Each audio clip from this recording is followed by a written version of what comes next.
오늘 이 시간에는 순종과 하나님 나라라고 하는 제목으로 함께 말씀을 나누겠습니다. 우리는 지난 시간에 하나님만이 우리의 영원한 왕이시자 통치자 되시고 주권자 되심을 함께 나눴습니다. 그리고 우리 주님께서 만왕의 왕, 주로 우리 안에 그리고 이 땅에 오셔서 하나님의 그 왕 되심을 우리에게 보이시고 그 왕 되심을 어떻게 우리가 섬기며 누리며 살아가야 하는가에 대해서 우리에게 가르쳐 주셨음을 함께 살폈습니다.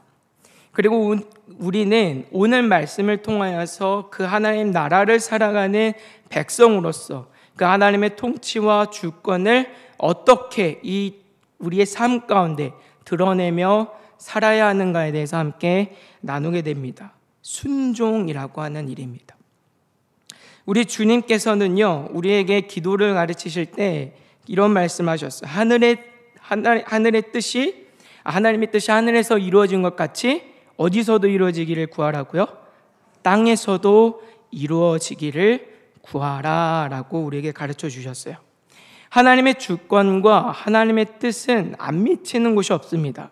그 대상을 가리지 않아요. 믿는 자나 믿지 않는 자에게도 하나님은 그 뜻은 유효하고요. 하늘에서나 이 땅에 보여지는 이 만물에서나 하나님의 뜻은 늘 언제나 유효합니다.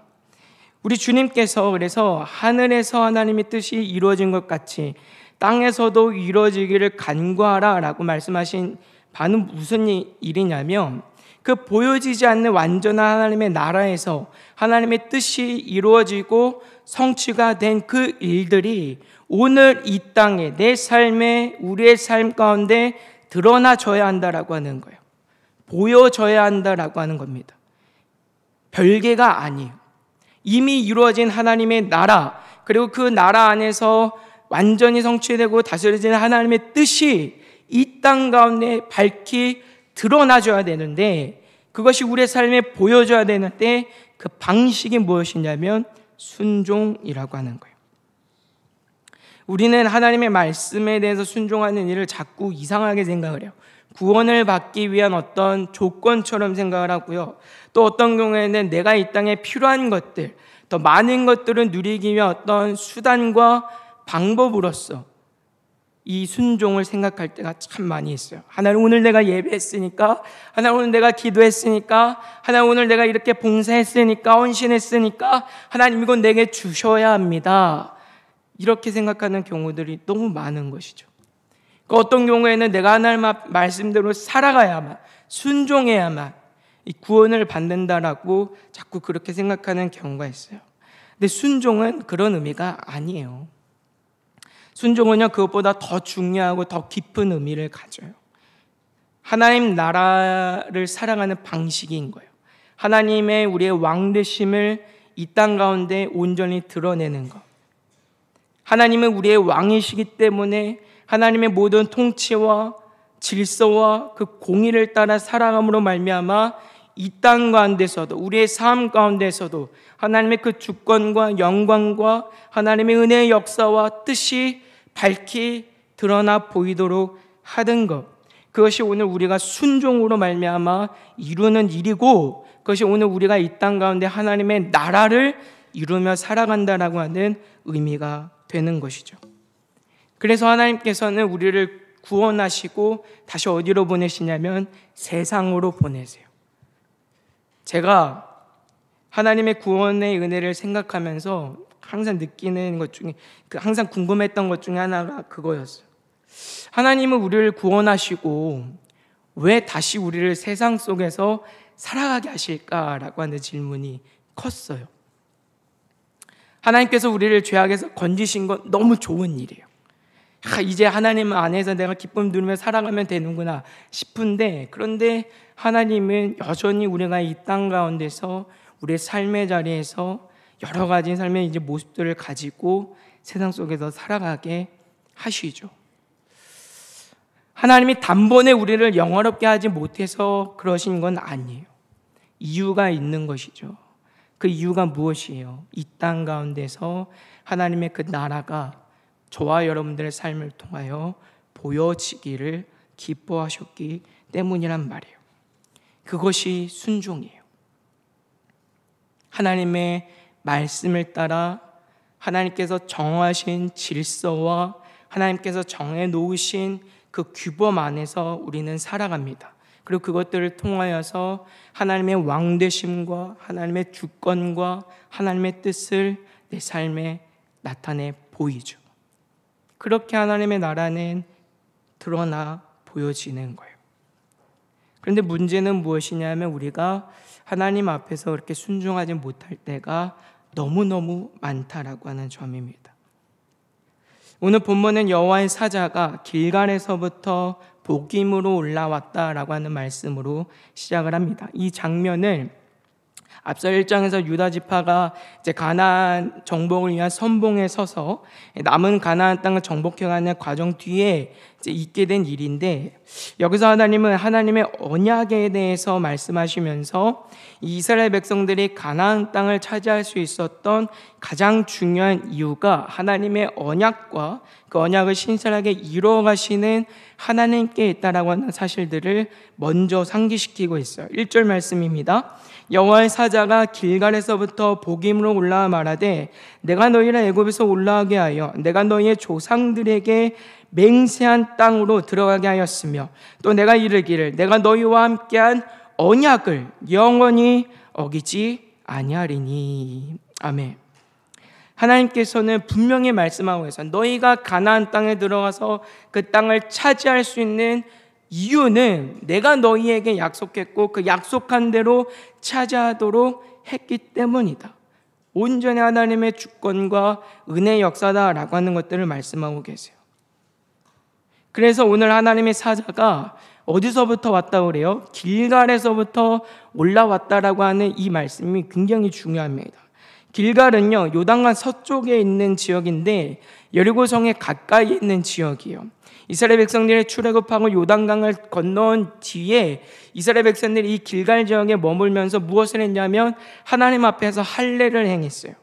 할례를 행하였고 하나님께서는 그 백성들을 향하여서 내가 애굽의 수치를 너희에게서 떠나가게 하였다라고 말씀하신 장소가 길갈입니다. 그러니까 우리가 어떻게 출애굽을 했고 어떻게 이 요단을 건너 가나안 땅에 들어와서 이제 그 땅을 차지해가며 정복할 수 있는지, 그것이 하나님의 은혜라고 하는 것들을 이미 길갈에서 확인을 한 거예요. 그런데 오늘 여호와의 사자가 다시 이 길갈에서 이스라엘 백성들을 찾아옵니다. 다시 한번 하나님의 은혜와 하나님의 약속을 상기시키는 목적이 크다라고 하는 것이죠. 그렇다면 왜 이들에게 필요했는가? 이스라엘 백성들이 하나님의 은혜는 있고 하나님이 그들과 함께 하신다는 사실은 있고 그들이 어떻게 이 가나안 땅을 정복할 수 있는지 이 은혜는 다 잊어버리고 하나님 앞에 불순종했기 때문이에요. 2절 말씀에 이렇게 말씀합니다. 너희는 이 땅의 주민과 언약을 맺지 말며 그들의 제단을 올라하였거늘 너희가 내 목소리를 듣지 아니하였으니 어찌하여 그리하였느냐. 우리는 이 말씀에서요, 가장 먼저 가나안 정복 전쟁에 갖는 중요한 목적과 의미가 무엇인지를 보게 돼요. 이 싸움은요, 그냥 영토를 차지하기 위한 어떤 정복이나 약탈 전쟁이 아니에요.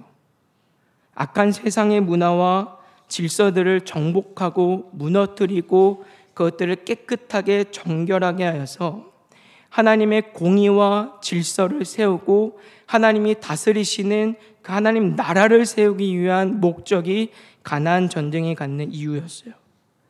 우리는 늘 성경을 볼 때 항상 이스라엘의 입장에 서기 때문에 이 가나안 전쟁이 갖는 의미를 깊게 생각하지 못할 경우들이 많아요. 그냥 들어가서 차지하면 되지 이렇지만 여러분 한번 반대로 생각해 보세요. 내가 가나안 땅 주민이라고 한번 생각해 보세요. 이것처럼 억울하고 어처구니 없는 일은 또 없어요. 이스라엘이라고 하는 어디서 들어보지도 못했던 민족이 갑자기 찾아와서는 야, 우리가 믿는 하나님이라는 신이 이 땅을 우리에게 주셨어. 그러니까 너네 이제 다 나가. 이제 이런 상황이에요. 그러면 여러분들이 만약에 가나안 땅 주민이라고 한다면 그러십니까? 예, 알겠습니다 하시겠어요? 잘 살고 있잖아요. 그냥 우리끼리 오순도순 알아서 잘 살고 있는 거예요. 그런데 어느 순간에 이스라엘이라고 하는 그 민족이 갑자기 찾아와서는 이 땅 하나님이 우리에게 주셨으니까 당신들이 이제 나가셔야 됩니다. 이제 그러는 거예요. 익숙했던 내 삶의 모든 터전들을 다 버리고 나가야 돼요. 가족들과 뿔뿔이 흩어져야 돼요. 이제 가나안 땅을 나가면 어디로 가야 될지 알지 못하는 경우들도 많아요. 그런데 하나님은 그 땅을 정복하라 말씀하세요. 우리가 볼 때는 일반적인 상식으로는 쉽게 납득하기 어렵고 설명하기 어려운 부분들이 이 전쟁에 담겨져 있어요. 뿐만 아니라 하나님은 우리에게 무엇을 말씀하십니까? 십계명 가운데 살인하지 말아라, 도둑질하지 말아라, 남의 것 탐내지 말아라, 그렇게 말씀하시는 하나님이시거든요. 근데 그 하나님이 지금 뭘 말씀하시는 거예요? 가나안 땅에 들어가서 그 땅 너희의 것이니까 다 정복하고 다 차지하라라고 말씀하고 있는 거예요. 왜 하나님은 이 전쟁들을 우리에게 말씀하는 것일까? 그래서 이 가나안 전쟁이 갖는 의미를 우리가 깊게 생각해야 돼요. 이 전쟁은요, 그냥 우리가 일반적으로 생각하는 전쟁의 개념이 아니에요. 영토를 차지하고 빼앗는 전쟁이 아니에요. 더 많은 것들을 얻기 위한 전쟁이 아니에요.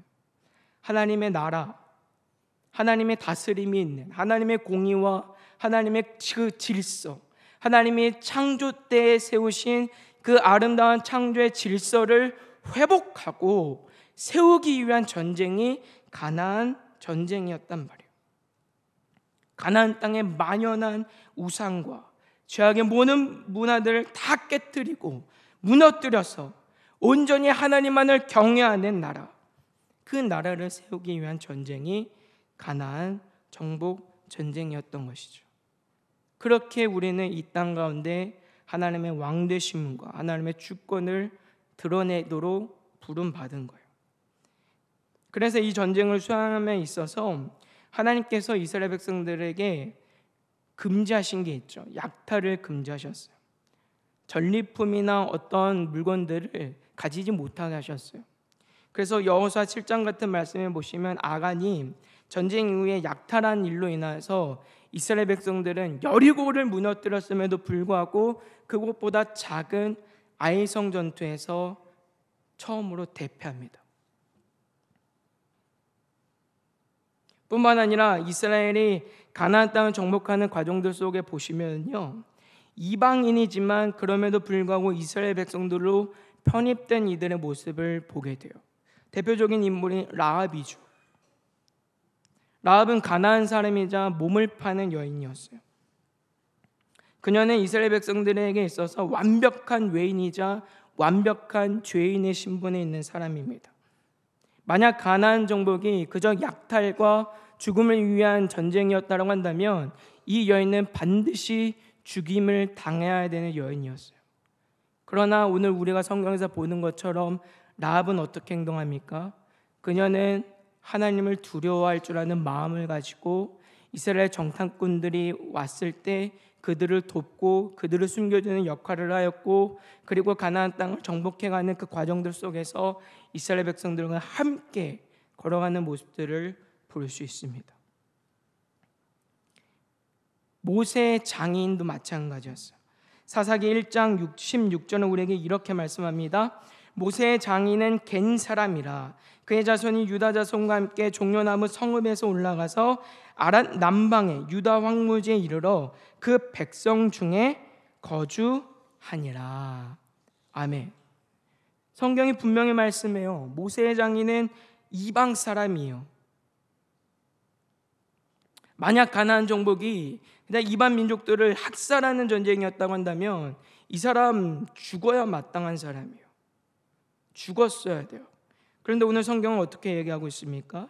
그는 비록 이방 사람이었지만 유다 지파의 일부가 되어 이스라엘 백성들로 살아가는 모습들을 성경 말씀하고 있어요.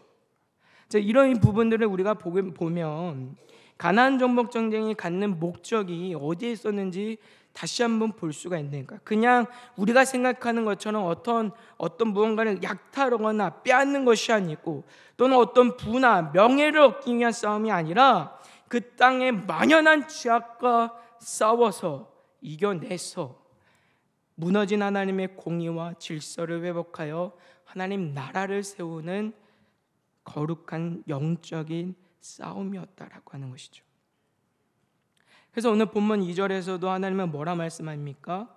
가나안 주민들과 언약을 맺지 말고 그들의 제단을 헐라고 내가 하지 않았느냐, 이렇게 말씀하고 계시는 거예요. 그리고 이 싸움에 임하는 방식이 무엇입니까? 순종이에요. 순종. 오늘 저와 여러분들이 어떻게 가나안 땅을 정복해가는 영적 싸움을 하는가? 순종이란 말이에요. 근데 이스라엘 백성들이 순종하지 않았어요.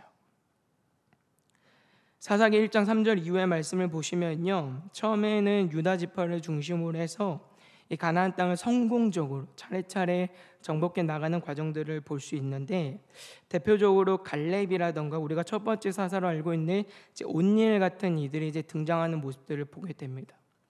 이 사람들을 통해서 유다 지파가 선봉에 서서 성공적으로 이 가나안 땅이 잘 정복이 돼가는 것들을 이제 보게 되는데, 근데 문제는 그 뒤로 이어지면 이어질수록 그렇지 못한 모습들을 성경은 보여주고 있어요. 사사기 1장 19절의 말씀에 보시면 유다 지파가 산지의 주민들을 쫓아내긴 했는데 반쪽으로 끝나요. 골장의 주민들은 철 병거가 있었기 때문에 쫓아내지 못했다라고 성경은 말씀하고 있습니다. 사사기 1장 21절에서 베냐민 지파는 여부스 족속을 쫓아내지 못했고요. 24절에서 요셉 지파는 루스라고 하는 한 성읍에서 이름 모르는 사람과 그를 회유하는 목적 가운데 그와 언약을 맺는 모습들을 보여줍니다. 사사기 1장 27절 28절에서 므낫세 지파는 여러 지방의 주민들을 내쫓지 못하고 그들 안에 노예로 삼아버리는 그 모습들을 우리에게 보여주고 있고요. 28절 에브라임 지파도 가나안 족속을 쫓아내지 않았고, 30절의 스불론 지파 같은 경우에는 가나안 족속을 쫓아내는 게 아니라 그들의 노예를 삼을 뿐만 아니라 31절에서 아셀 지파 같은 경우에는 아예 가나안 족속 안에 들어가서 사는 모습들을 보여줘요. 33절 납달리 지파도 마찬가지예요. 정복하고 무너뜨려서 하나님의 공의와 질서를 따라서 하나님의 통치를 나타내야 되는 이스라엘 백성들이, 그렇게 하나님의 나라를 이루어야 됐던 이스라엘 백성들이 점차 그 힘을 잃어버리죠. 결국 어떤 결과를 맞이하게 됩니까? 단지파 같은 경우에 보니까 가나안 땅을 차지하지 못하는 것을 넘어서 오히려 쫓김을 당합니다. 사사기 1장 34절은 우리에게 이렇게 말씀하세요. 아모리 족속의 단자손을 산지로 몰아넣고 골짜기에 내려오기를 용납하지 아니하였으며. 아멘. 지금 누가 쫓아내야 되는 거예요? 단지파가 가나안의 그 이방 족속들, 죄악으로 물든 그 문화들을 몰아내고 쫓아내고 이겨냈어야 되는데 오히려 상황이 반대가 되어버렸어요. 오히려 그들에게 쫓김을 당하는 신세가 되고 말았다. 마치 오늘 교회의 형편을 보는 것 같습니다. 하나님의 거룩과 하나님의 경건을 위해서 부름받은 교회가 오히려 세상 문화 속에서 그것들을 이겨내지 못하고 오히려 손가락질 받고 비난당하는 그 어려운 모습들을 우리가 보고 있지 않습니까? 단지파가 딱 그런 상황에 지금 놓여 있는 것만 같아요. 하나님은 신실하게 그 약속을 이뤄가시지만 이스라엘 백성들은 하나님의 은혜는 잊어버리고 내가 왜 이 싸움을 해야 되는지 목적을 잊어버리고 세상에 동화가 되고 결국은 하나님의 나라를 세우지 못하는 그 불순종하는 모습들을 보여주고 있는 것을 우리는 보게 됩니다. 특별히 이들의 불순종이 더 무서운 이유는 무엇이냐면 이들이 전면적으로 하나님의 말씀을 거부했다거나 하나님을 대적하지는 않았다라고 하는 거예요.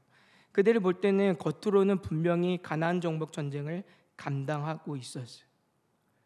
순종하는 것처럼 보이는 모습들이 있었단 말이에요.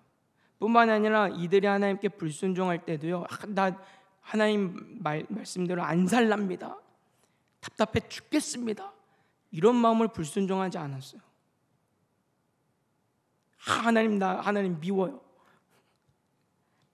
내 뜻대로 내 마음대로 한번 살아볼래요, 하나님 간섭하지 마세요. 이 사람들이 그런 마음으로 불순종한 거 아니에요. 내가 불순종하리라 막 결단해가지고 불순종한 게 아니라 그들 나름대로 순종하려고는 했지만 결국은 불순종하게 되었다라고 하는 것이, 이게 무서운 일인 거예요. 왜 이 사람들이 그러면 하나님의 말씀에 불순종하게 되었을까요? 하나님에 대한 절대적인 신뢰를 잃어버렸기 때문이에요. 전적으로 이 하나님의 말씀이 옳다라는 생각을 잃어버렸기 때문이에요. 그러니까 전쟁하는 중에도 이들이 뭘 어떻게 합니까? 그들이 보기에 좋은 대로 하는 것이죠. 사사기 이제 뒤에 후반부에서 우리가 자주 보게 되는 표현이지만, 그때의 왕이 없으므로 그들의 자기의 소견대로 옳은 대로 행하였다라고 하는 그 말씀 그대로 이스라엘 백성들이 살아가 버리는 거예요. 순종한다고는 했는데, 근데 그 순종도 자기가 기준이 돼서 하는 것이죠. 할만하면 하고 싶을 때는 하지만 그렇지 않을 때는 포기해버리는 거예요. 철병거가 없어, 내가 보니까 좀 엉덩이 내는 것도 만만해 보여, 그러면 해보지만 오늘 본문에서처럼 철병거나 뭔가 내가 감당하기 어려울 것만 같은 어떤 문제들이 있고 상황이 있을 때는 순종하기를 주저합니다. 하나님의 말씀은 분명 다 내쫓으라고 우리에게 말씀하고 있는데, 그 기준을 분명히 마련을 해주셨는데, 내가 볼 때 가나안 족속을 노예로 삼아서 그들을 부리는 것이 더 합리적이고 더 좋다고 여겨지니까 그 방법을 취하는 거예요. 우리가 볼 때는 충분히 이해가 됩니다. 왜냐하면 우리도 그런 모습이 있기 때문에 그렇죠. 철병거가 있으니까 그래, 못할 만했겠다, 그래, 단대 쫓고 하는 것보다야 그 사람들 노예로 삼아서 노역이라도 감당해서 하는 게 더 좋은 일일 거야. 그러나 이 일에 대한 하나님의 평가는 어떻습니까? 우리는 하지 못했다라고 말하지만 하나님은 그렇게 말씀하지 않으세요. 하지 않았다라고 말씀하시죠. 순종은 우리의 상황과 환경에 따라서 할 수 있고 하지 않아도 되는 그런 문제가 아니에요. 순종은 내가 다 납득되고 이해되고 설명해되고 다 알아져서 하는 일이 아니에요. 그렇지 않을 때라도 하는 것이 순종이에요. 비록 내가 보기에 이 문제가 어렵고, 비록 내가 보기에 할 수 없을 것 같고, 내가 보기에는 이렇게 하고 저렇게 하는 게 더 좋아 보인다 하더라도 하나님의 말씀하신 바가 내게 가장 완벽하고 내게 가장 지혜롭고 내게 가장 유익한 줄로 알아서 전적으로 하나님을 신뢰하는 가운데 따르는 일이야말로 순종이라는 거예요.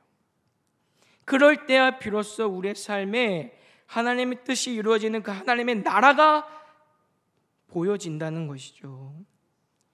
그렇게 살아갈 때야 우리의 삶에, 내 삶에서 하나님의 통치와 주권과 하나님의 공의와 질서가 드러나진단 말이에요. 그렇게 우리는 하나님 나라를 세워가야 돼요. 하나님께서 이스라엘 백성들에게 다시 하나님의 은혜와 언약을 상기시키시는 이유입니다. 너희가 어떻게 이 자리까지 왔는지 다시 떠올리라는 거예요. 애굽도 무너뜨리고 여리고를 무너뜨리고 홍해를 갈라서 이 자리까지 오게 하신 이가 누구인가? 나 하나님이다.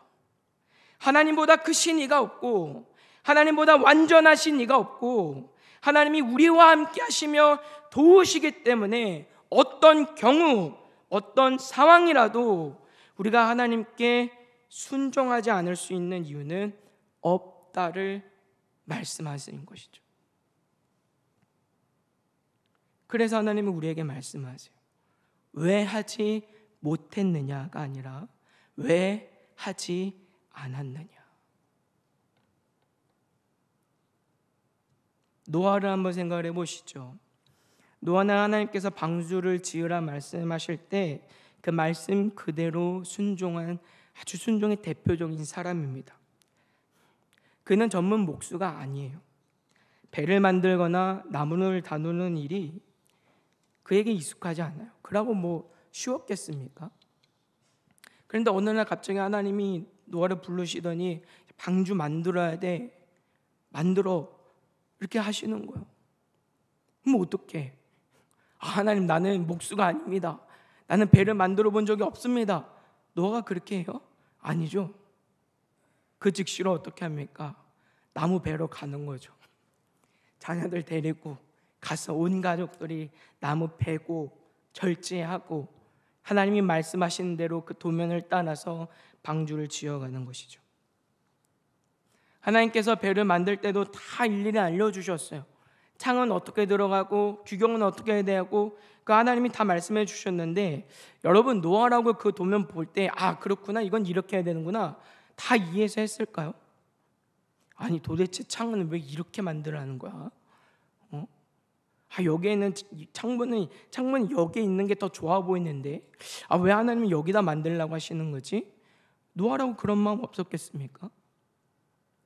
근데 성경 어디에서도 노아가 하나님 앞에 반문하는 모습은 나타나질 않아요.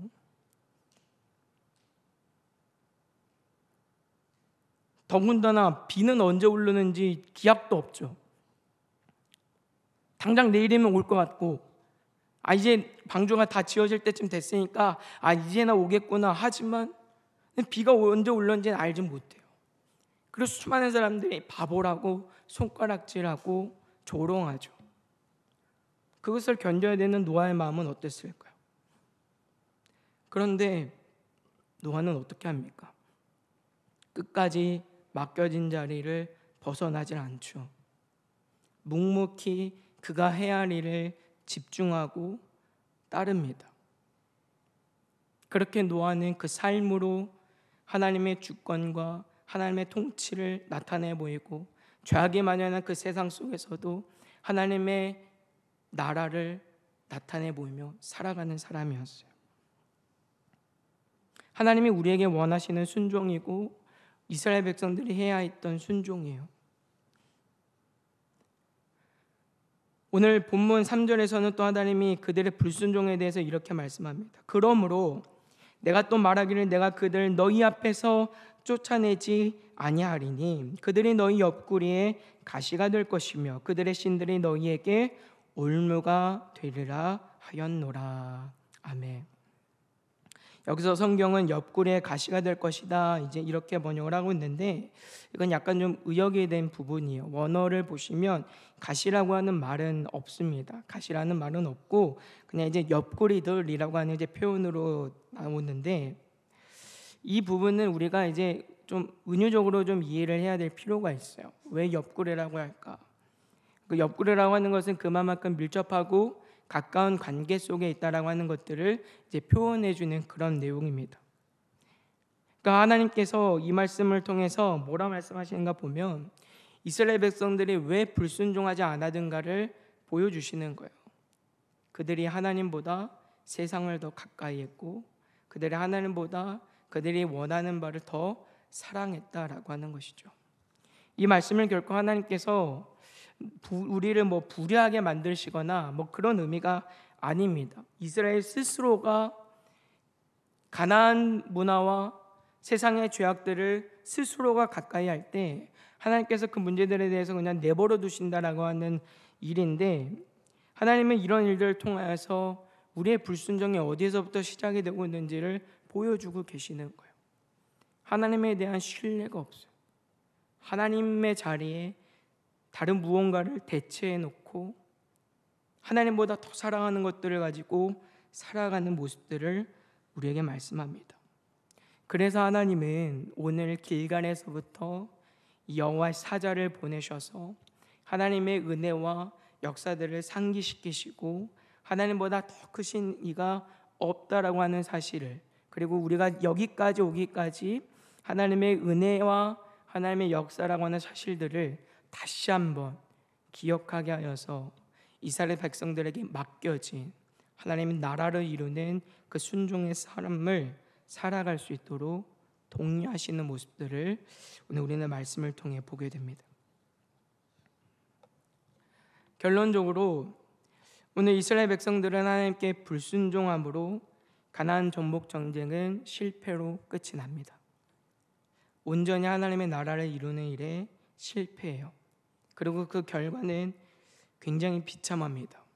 한 세대가 지나기도 전에 하나님을 잊어버리는 결과로 나타나죠. 사사기 2장 8절과 12절을 우리에게 이렇게 말씀합니다. 여호와의 종 눈의 아들 여호수아가 110세의 죽음에 우리가 그의 기업의 경내 에브라임 산지 가스산 북쪽 딥낫 헤레스의 장사였고 그 세대의 사람도 다 그 조상들에게로 돌아갔고 그 후에 일어난 다른 세대는 여호와를 알지 못하며 여호와께서 이스라엘을 위하여 행하신 일도 알지 못하였더라. 이스라엘 자손이 여호와의 목전에 악을 행하여 바알들을 섬기며 애굽 땅에서 그들을 인도하여 내신 그들의 조상들의 하나님 여호와를 버리고 다른 신들 곧 그들의 주위에 있는 백성의 신들을 따라 그들에게 절하여 여호와를 진노하시게 하였으되. 사랑하는 성도 여러분, 이스라엘의 가나안 정복 전쟁은 이 땅이 온전히 하나님 나라를 이루어서 하나님의 통치와 주권을 나타내 보이기 위한 이 치열한 영적인 싸움이었습니다. 이 싸움은 혈과 육으로 하는 싸움이 아니고 세상에서 높아지기 위한 싸움이 아닙니다. 우리의 정력을 위한 다툼이 아니에요. 오늘 우리는 이 하나님의 말씀에 순종함으로 이 싸움을 해야 합니다. 오늘 우리의 순종은 어떠한지 생각해 보시길 바랍니다. 혹시 우리에게도 나에게도 이스라엘과 같은 불순종하는 모습들은 있지 않은가? 이런 핑계와 저런 핑계로 하나님 앞에 순종하며 살아가기를 주저하고 있지는 않은가? 순종한다고 하면서도 하나님의 뜻대로가 아니라 내가 보기에 좋은 대로 예배하고 기도하고 그렇게 신앙생활을 하고 있지는 않은가? 이 생각을 해봐야 합니다. 어떤 상황에서라도 하나님께 순종하며 살아갈 수 있는 저 여러분들 되시기를 주님의 이름으로 소망합니다. 이 일을 위해서 여러분 두 가지를 꼭 기억해 주시길 바랍니다. 첫 번째로 우리가 하나님 앞에 순종함에 있어서 내가 분명히 알고 있는 하나님의 말씀과 신앙의 원리에 대해서는 절대로 양보하거나 타협하지 마시고 전심으로 행하시길 바랍니다. 우리는 각자 살아가는 삶의 형편들이 비슷하지만 다 달라요. 그리고 하나님은 인격적이신 하나님이시기 때문에 우리에게 하나님의 말씀을 가르치실 때 하지 마라, 하지 않아야 된다라고 하는 그 말씀을 통하여서 어떤 신앙의 원리, 기준들은 우리에게 주시지만 일일이 하나하나 말씀하시진 않아요. 넌 이때는 이렇게 해야 돼, 저때는 저렇게 해야 돼. 일일이 하나님이 쫓아다니면서 우리에게 그렇게 말씀하시지 않는다고요. 그 하나님이 우리를 인격적으로 대하시기 때문에 그래요. 그냥 하나님의 뜻을 이루기 위한 어떤 도구로 치료하시거나 어떤 명령이나 프로그램에 따라서 그냥 실행이 되는 어떤 로봇처럼 우리를 대하시는 것이 아니고 하나님은 인격적인 하나님이시기 때문에 우리를 인격적으로 대하시기 위해서 기준과 원리는 주시지만 일일이 하나하나 간섭하시면서 말씀하시진 않으세요. 그래서 우리는 각자 처한 상황에서 적어도 내가 설교 말씀과 또 하나님의 말씀을 읽고 묵상하는 중에 또는 성경 공부를 시간을 통해서 배우고 익히는 신앙의 원리들에 있어서 확실하게 아는 부분들은 행해야 합니다. 거기에 양보와 타협은 없어요. 그러나 두 번째로, 이게 사실은 문제인데 다 알지 못하기 때문에 문제가 되기도 하죠. 야, 이게 하나님의 뜻이 맞나? 내가 이렇게 하는 게 맞나? 이런 고민들이 사실 많은 게 아마 저와 여러분들이 다 갖고 있는 고민일 것입니다. 근데 이때도요, 방법은 있어. 어쨌든 내 안에 기준은 마련이 돼 있잖아요. 그러면 섣부르게 어떤 일들을 결정하거나 행동하기 전에 기도로 먼저 하나님 앞에 구하세요. 하나님, 내가 이런 상황 속에서, 이런 관계 속에서, 이런 아픔 속에서 어떻게 행동하는 것이 하나님 기뻐하시는 일이십니까? 내게 말씀하여 주시옵소서라고 그때를 기다릴 수 있어야 합니다. 그리고 적어도 내가 그리스도인으로서 하나님의 그 성품과 하나님 앞에서 부끄럽지 않을 일들에 대해서 고민하고 최선이라고 생각되는 일들을 하시길 바래요. 그게 우리가 하나님 앞에서 순종하며 살아갈 수 있는 중요한 원리 방법들입니다. 물론 그 선택들이 다 옳지는 못해요. 아마 대부분은 다 틀릴 수 있습니다. 근데 여러분, 아까도 말씀드렸지만 순종이라고 하는 것은요, 내가 다 알아서 하는 일이 아니에요. 다 알고 다 이해하기 때문에 하는 일이 아니란 말이에요. 실수할 수 있고요, 또 때로 내가 최선이라 생각했던 그 일들이 실패할 수도 있어요. 근데 여러분, 두려워하지 마시길 바라요.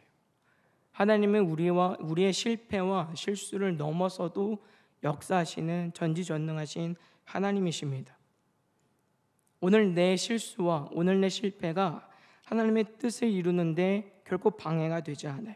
오히려 하나님은 그런 일들을 통해서도 하나님의 선하신 목적들을 이루시는 분임을 기억하시길 바랍니다.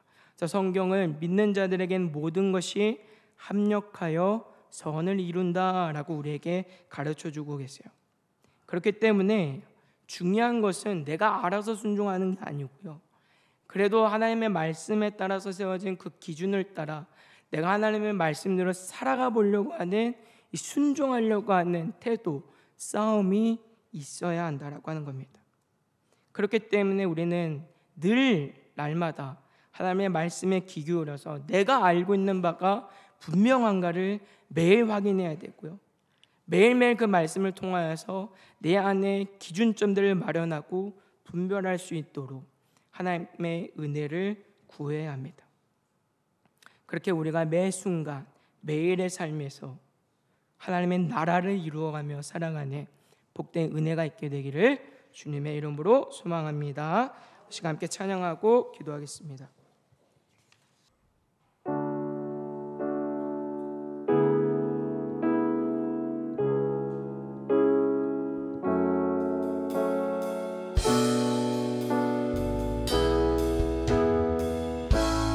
아무도 예배하지 않는, 아무도 예배하지 않는 그곳에서 주를 예배하리라.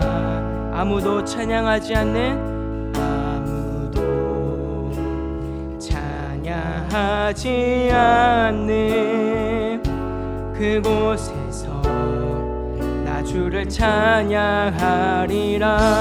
누구도 헌신하지 않는, 누구도 헌신하지 않는 그곳에서 주께 헌신하리라.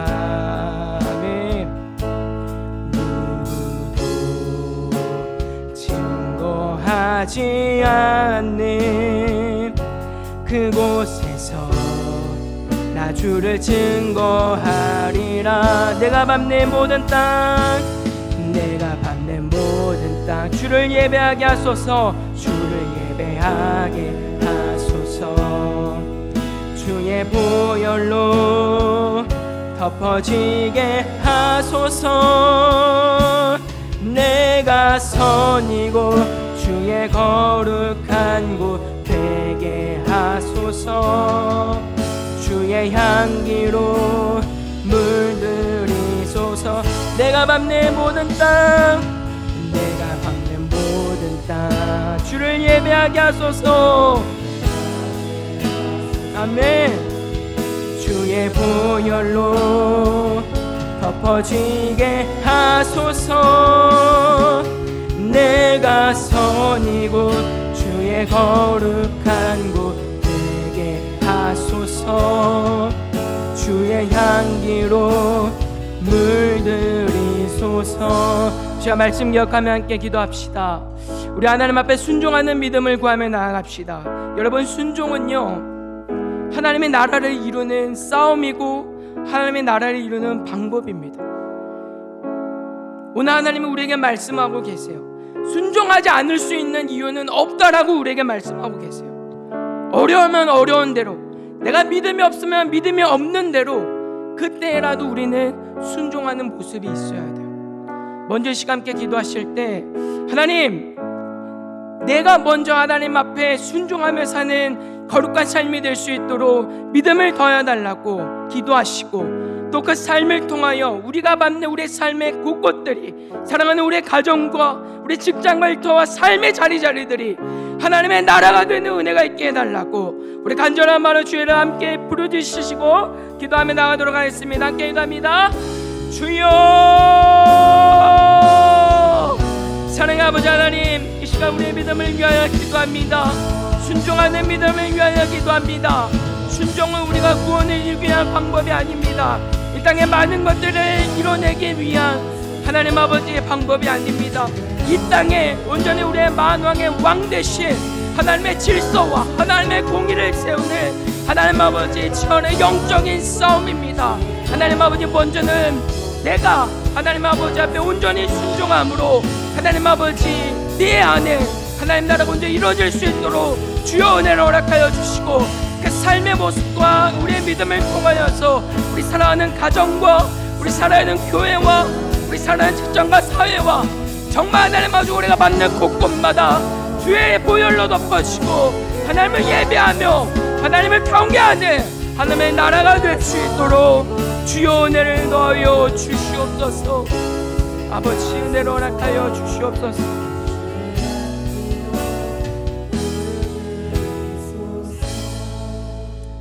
사랑의 아버지 하나님, 감사합니다. 오늘 귀한 말씀 통하여서 순종하는 믿음을 우리에게 말씀하여 주심을 감사드립니다. 하나님 아버지, 우리가 하나님의 말씀 앞에 순종하는 일은 하나님의 왕되심을 드러내는 일이고, 하나님의 질서와 하나님의 공의를 세워 하나님의 나라를 이 땅에 세우는 이름을 잊지 않게 하여 주시옵소서. 하나님, 오늘 우리가 그 치열한 싸움의 자리로 부름을 받았음을 기억하게 하여 주셔서 게으르지 않고 하나님 앞에 핑계하지 않고 하나님 주시는 은혜와 힘을 덧입어 순종하며 살아갈 수 있는 우리의 믿음 되길 원합니다. 믿음이 없으면 없는 대로, 내 상황이 어려우면 어려운 대로, 어떻게 내가 하나님의 말씀대로 살아가야 할지 성경은 늘 날마다 우리에게 말씀하시고 가르치시고 인도하여 주셔서 우리의 삶이 하늘에서의 하나님의 뜻을 이 땅에서도 보이며 이루는 삶이 될 수 있도록 은혜를 더하여 주시옵소서. 이제는 우리 주 구주 예수 그리스도의 은혜와 하나님 아버지의 무한하신 사랑과 성령 하나님의 감화감동 교통 역사하시는 은혜가 하나님 앞에 온전히 순종함으로 하나님 나라를 이루며 살아가기를 원하는 우리 살아가는 교회와 성도들과 우리 살아가는 자녀들과 청년들과 우리 삶의 곳곳에 자리자리마다 이제부터 영원히 함께 하시기를 간절히 축원하옵나이다. 아멘.